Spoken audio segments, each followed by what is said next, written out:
गुरु ब्रह्मा गुरु विष्णु गुरुदेव महेश्वरा गुरु साक्षात् परम ब्रह्म तस्मै श्री गुरवे नमो। नमस्कार। आज गुरु पूर्णिमा। আপনাদের সকলকে জানাই গুরু পূর্ণিমা শুভেচ্ছা। হিন্দু ধর্ম অনুসারে মনে করা হয় আষাঢ় মাসের পূর্ণিমায় মুনি পরাশর ও মাতা সত্যবতীর ঘরে জন্ম নেন মহর্ষি বেদব্যাস। তিনি পরবর্তীকালে মহাভারত রচনা করেন। তাকেই মহাগুরু মেনেই এই তিথিকে গুরু পূর্ণিমা হিসেবে পালন করা হয়। শাস্ত্রমতে আরও জানা যায় এই আষাঢ় পূর্ণিমাতেই মহাদেব 7 সর্বশ্রেষ্ঠ ঋষিদের দীক্ষা দিয়েছিলেন বা মহাজ্ঞান প্রদান করেছিলেন। বৌদ্ধিক জ্ঞান লাভের পর এই তিথিতেই বুদ্ধদেব তার সঙ্গীদের সঙ্গে নিয়ে আলোচনা করেছিলেন। মহাবীরও এই পূর্ণিমা তিথিতেই শিষ্যকে গ্রহণ করেছিলেন।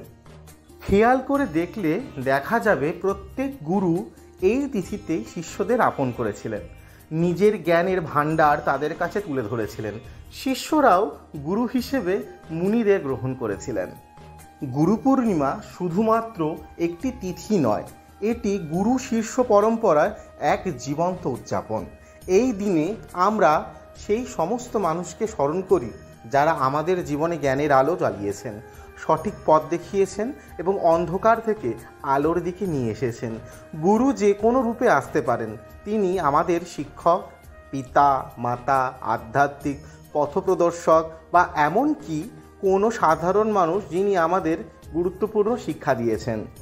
আমরা সকলেই জানি গুরুই পরম ব্রহ্ম, গুরুই পরম গতি, গুরুই পরম বিদ্যা, গুরুই পরম আশ্রয়, গুরুই পরম উৎকর্ষ, গুরুই পরম ধন। গুরু শব্দের আক্ষরিক অর্থ কি জানেন? গকার উচ্চারণ মাত্র ব্রহ্ম হত্যা পাপ দূর হয়। উকার উচ্চারণ মাত্র সারা জীবনের পাপ থেকে মুক্তি হয়।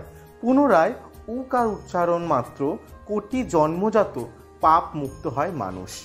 আবার গুরু কথার অনুবাস করলে দাঁড়ায় গকার সিদ্ধি দান করে, রকার পাপের দহনকারী বা হরণকারী এবং উকারকে বিষ্ণু বা মহাদেব বলে জানি। ঠাকুর শ্রীরামকৃষ্ণ এক কথাই বলেছেন, গুরু হলো ঘটক, যিনি ভগবানের সঙ্গে ভক্তের যোগ ঘটিয়ে দেন। গুরু শিষ্যের ভাব অনুযায়ী মন্ত্র ও ইষ্ট ঠিক করে দেন।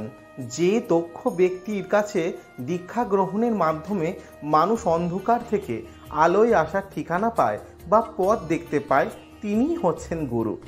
আরও বিশদে বলা যায়, গুরু হলেন আধ্যাত্মিক পথের দিশারি।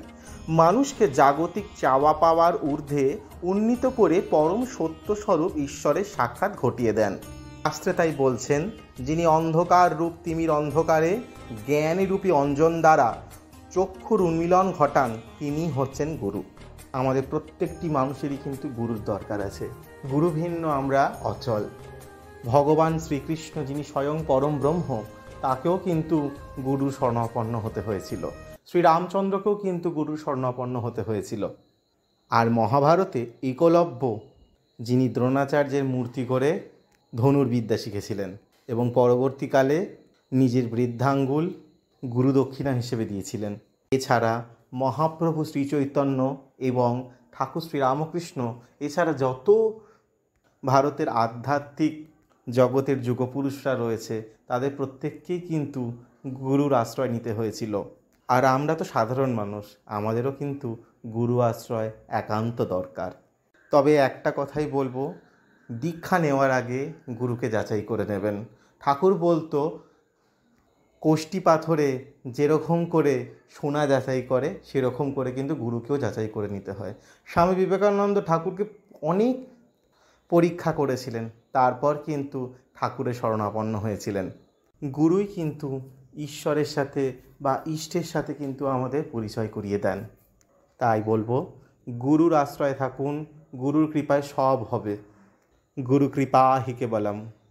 জয় গুরু, জয় তু শ্রীরামকৃষ্ণ, জয় মা শারদা, জয় স্বামী বিবেকানন্দ, জয়।